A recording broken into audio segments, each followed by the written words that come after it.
Well, if you thought the amount of illegal immigrants and illegal violent criminals in the United States, the arrests haven't been sufficient, you're probably right. And the Trump administration is in many ways admitting that they need to change course. And how are they going to change course? I think my internet's major fixed. shakeup with ICE. And how is all of this going to come to pass? We wanted to ask J.J. Carroll, who spent 24 years, the Customs and Border Patrol, as a supervisor and an expert in this area. And this is going to involve the Customs and Border Patrol. He's also the author of the great book called Treason. If you want to understand how the Biden administration sold out this country and their strategic and malicious destruction of America's sovereignty, you need to read this book because it didn't just happen by chance.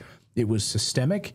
And now President Trump has to unwind all of this mess. And JJ is back on the show today to talk about all of this. So JJ, thank you for alerting me to this because I missed this story. But this is a major shakeup at ICE. And this is going to involve your old group at the Customs and Border Patrol. Can you talk about how this is all going to come to pass?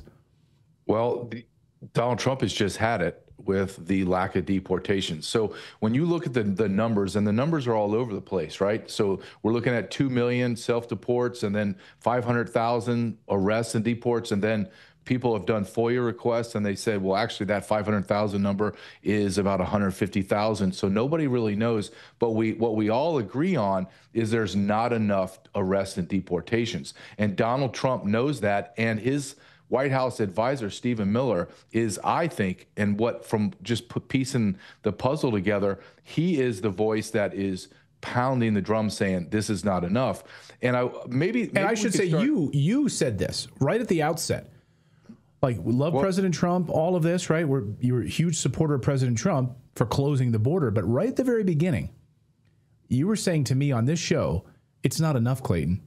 Like, they're going to go out there with these ICE agents. It's not enough. They have to do something dramatic. And I think you were hitting the nail on the head. Do you think that this is that dramatic moment, which I cut you off. Sorry, I interrupted you. But I wanted to point out that you were saying this many, many months ago. Well, you and I have had this discussion. I've written articles about it. I wrote in my book what needs to happen, and what needs to happen is not happening. I'm a huge fan of Tom Homan. Tom Homan is a wrecking ball, and I love how he is direct, and he just does what he needs to do. I love him. However, I have said from the very beginning, thank you for acknowledging it, that this is not going to work. Why is this not going to work? Because I want your audience to understand when the media throws out the term ICE, we think of guys that are wearing bulletproof vests with police ICE on the back, HSI, and they're running around making arrests. That's not what ICE is. ICE is broken up into multiple departments, so a lot of lawyers, but the enforcement arm is the Homeland Security Investigators, HSI, that they do, if I think of long-term investigations, right? Not street arrests, long-term. Then you got the ERO, which is the Enforcement Removal Operations. And under the ERO, you have DOs called deportation officers. Those guys are working jails. They're doing deportation flights. They are not doing street arrest.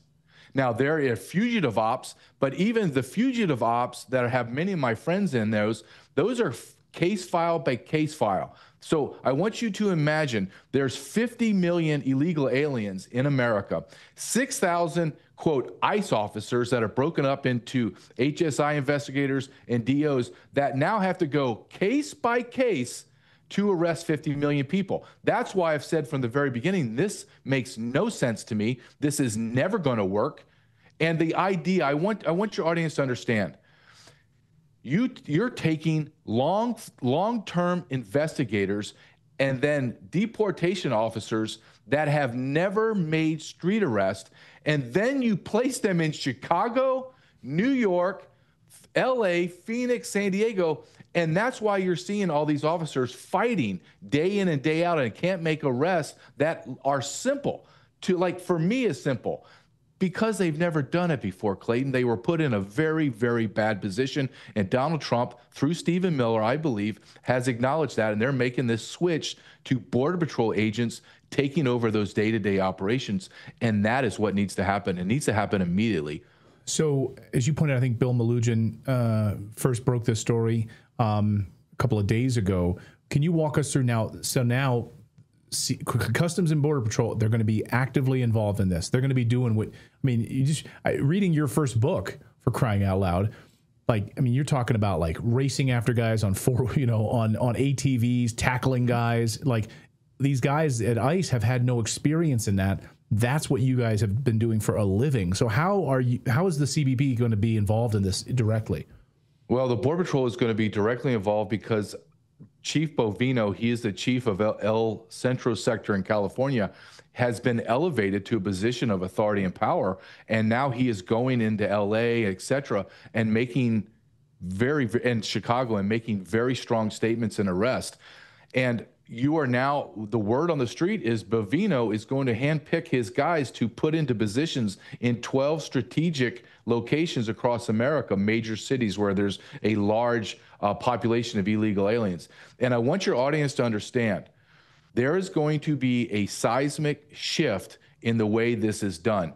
If Bovino handpicks his guys to go in and be the leaders, you're going to see a level of use of force that people don't understand, because Border Patrol agents live in a very dark, violent, dangerous world on the border. Everybody looks at the pictures and sees people hanging out under a bridge. That's not what it's like. It's ultra violent, like inner city war zone violence. And Border Patrol agents don't react like little girls. They act and react immediately, decisively, and they will use a level of force to make the arrest. And I'll give you a great example. Go look at Chief Bovino walking through Chicago and listen to him tell people, get out of my way or I'm going to arrest you.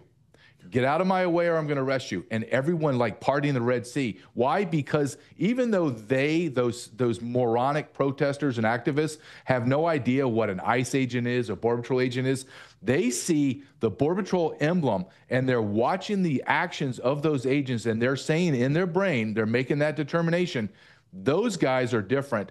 I want nothing to do with them. And that's what's going to happen across America. Now, I'm going to put this caveat there, and I've said this to you on your show many times in the past.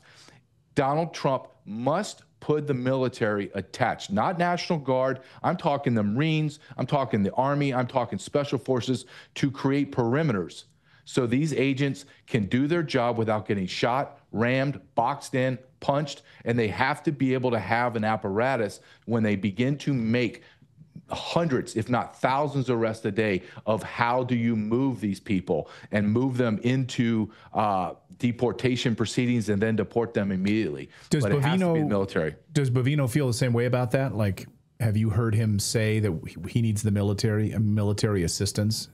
I have not heard Chief Bovino say that, because he doesn't come out that much and talk about strategy. But yeah, everyone in, like, I just got off the phone with a guy that's in this world of podcasting that is a former Border Patrol agent, and he and I were talking, and we're in agreement. This is a national security issue. If it is, and it is, and Donald Trump has stated it repeatedly, then we have got to start acting like it. Like I just said, 6,000, quote, ICE officers have to arrest 50 million. Case by case, Clayton, that's absurd, right? Anyone on the face of it will look at it and go, well, just if they're absolutely the greatest agents in the world, day in and day out, take no days off, well, it'll take about 150 years for these guys to get these people, right? I mean, it's absurd. So I don't know how Trump was sold on this strategy. I don't know. But I will say this about Trump. Trump is someone that course corrects, and he's making a course correction right now. And because he's been able to shut the border down, the border is completely closed. He needs to continue to secure it with military. But now it's time to release the Border Patrol agents from the front lines into the interior of America. So I just have some strategy questions here. So Bovino will be underneath Tom Homan, technically? Will he operate under Tom Homan? I think that's a great question. I don't know. I'm hearing from Bill Malugin, and then I'm seeing all of the people in my world in Border Patrol are saying, no, Chief Bovino has been elevated and he's going to handpick his people. So that I don't know how Chief Bovino is in the organizational chart, right? Yeah. I think they plucked him and put him like over here in the organizational chart all by himself. That's how I'm envisioning this to happen if he's going to handpick. And one thing that I will say about Chief Bovino, he was one of the, quote, rogue chiefs that would not follow Mayorkas and Biden. In fact, he got jammed up pretty hard on that. And he is one of the very, very few Border Patrol leaders that did not participate in the treason that Joe Biden and Mayorkas handed down. There are still people in the United States Border Patrol hierarchy that were helping, facilitating, and strategically creating apparatuses to illegally bring illegal aliens into America. Border Patrol chiefs were doing that. So at the same time Bovino's doing that, there needs to be a house cleaning of these people. And I know several of them, and they're vile. They need to be removed. Man, you got to put that out on social media, because, I mean, that's what friend of the show, Kyle Seraphin, has been doing, FBI whistleblower, about the rot inside the FBI. And these people who were still inside the FBI, and when they've been getting called out, they've been getting fired. Because I don't think there's a massive rot that these guys are having to navigate through. And that's my concern. I think you just made that point very clear. You know, Bovino comes in there, but then he's got people that are going to be working against him. That's my biggest fear. Yeah, that's why he's going to handpick. But and also the rot is so deep in ICE. People don't know this. You have the lawyers run ICE. Well, you look at the organizational chart of ICE and see all of the cutouts. You have massive amounts of civil rights attorneys, lawyers. So I'll give your audience just an example. And I ran these guys. These ICE agents would work under me, and I would have to take over how they worked because it was so inefficient. They would have a case file, and they would see their subject get in a van and drive away. They would stop the van. I mean, this is beyond anything you can imagine. They would stop the van, identify their subject. Okay, you're Juan so-and-so from Ecuador. Okay, you're under arrest. And I would sit there and I would go, whoa, time out. There's 10 more people in this van. Are you, and I'm looking at them, they're all illegal. And they go, no, we're not, our lawyer says we're not allowed to arrest anyone except the person on the case file. That is the world of ICE, okay? And in Border Patrol world, we go, hey, everyone, put your hands on your head, you're all arrested. We rip them out of the van, and then we seize the van, and then we move on to something else. But under ICE and the attorneys, this historical way they do things, they leave the other 9 people to just drive away. This is the world that we're living. This is the rot that we're talking about that is in federal law enforcement. Just because Trump came in, it wasn't snap your fingers and everybody snap to and they're good soldiers. No, that's not true. That's not, and Kyle Serafin's talking about the FBI. FBI's rotted to the core. Whatever happened to get rid of the FBI? I would love to ask Kash Patel that question. But there needs to be a cleansing, right? And why I get passionate about this is because I know what needs to happen, and I'm watching it just deteriorate. And if we don't go all in, and I mean, when I mean all in, I'm talking about a use of force to crush the adversary, what the adversaries, the Democrats, the activists, and the illegal aliens. If we do this half-assed measure, Clayton, we are going to lose. And agents are going to die and be severely injured because they are being attacked every single day, and no one's being truly arrested. Like Pritzker, Brandon, Johnson, those men need to be arrested because they are aiding and abetting. Bass, the mayor of L.A., all of these people need to be arrested under 8 U.S.C. 1324. Yeah, standing in the way of the federal government trying to get these illegals and violent criminals out of our country. I guess I'll get you out of here on this, JJ, which is how we talked about the 6,000 ICE agents. I know they put out a big call to hire like over 100,000 or 150,000. You see the TV ads everywhere. I mean, I've seen them repeatedly everywhere. I know their recruitment numbers have surged. But what about the Border Patrol? What do their numbers look like, and how many are we talking about are going to be going into these different 12 designated cities? Well, at the end of Joe Biden's term, everyone was leaving. At the height of the United States Border Patrol, we had 21,000 agents, and that's still not enough. 21,000. We're below 15,000. 15. We're drowning. They're trying to push people through the academies as fast as they can. Their recruitment's skyrocketing, obviously, under Donald Trump. ICE is the same thing. But I tell people this, it is a 3-year mark from the day that you begin to, quote, recruit or hire an individual, an applicant.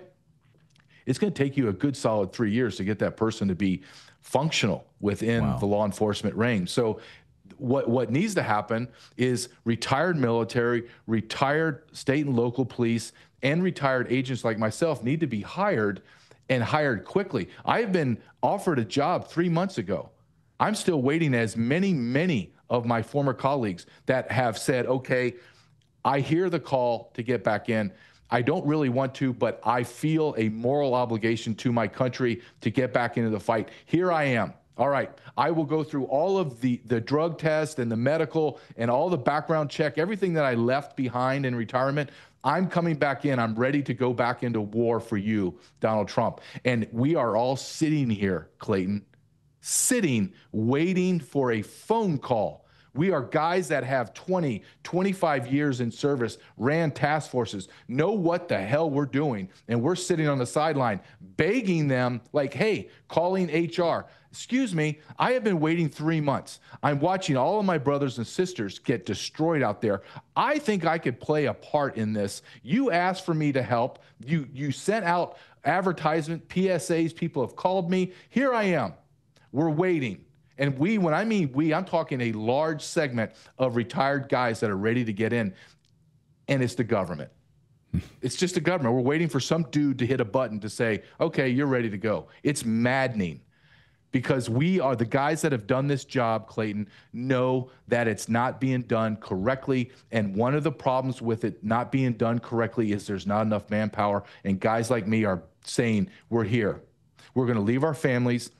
We're going to go back into a war zone. I got out of 24 years. I've been hurt multiple times, but I didn't die, thank God. So now I'm going to tell you, I'm going to go back in.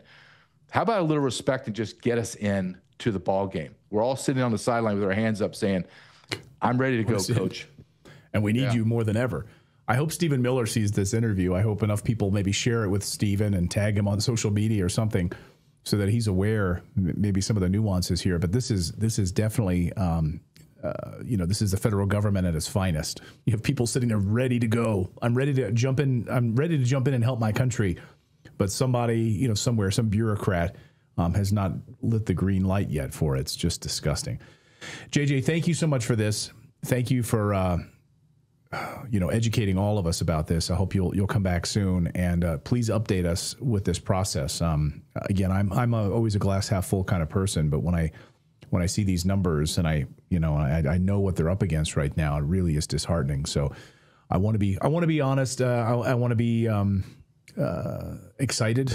I want to be hopeful, and I want to hope that these guys, Bovino is able to do his job to the maximum, and I hope the military is able to provide that support. I've been saying it for so long. Why do we? We don't need to be. We have 900 military bases around the world. We do not need to be sending these men to the Middle East. Like, right here at home is where we have a crisis right now. So get these men home and protect the homeland right now. JJ, thanks as always. Great to see you, my friend. You too. Thank you, Clayton.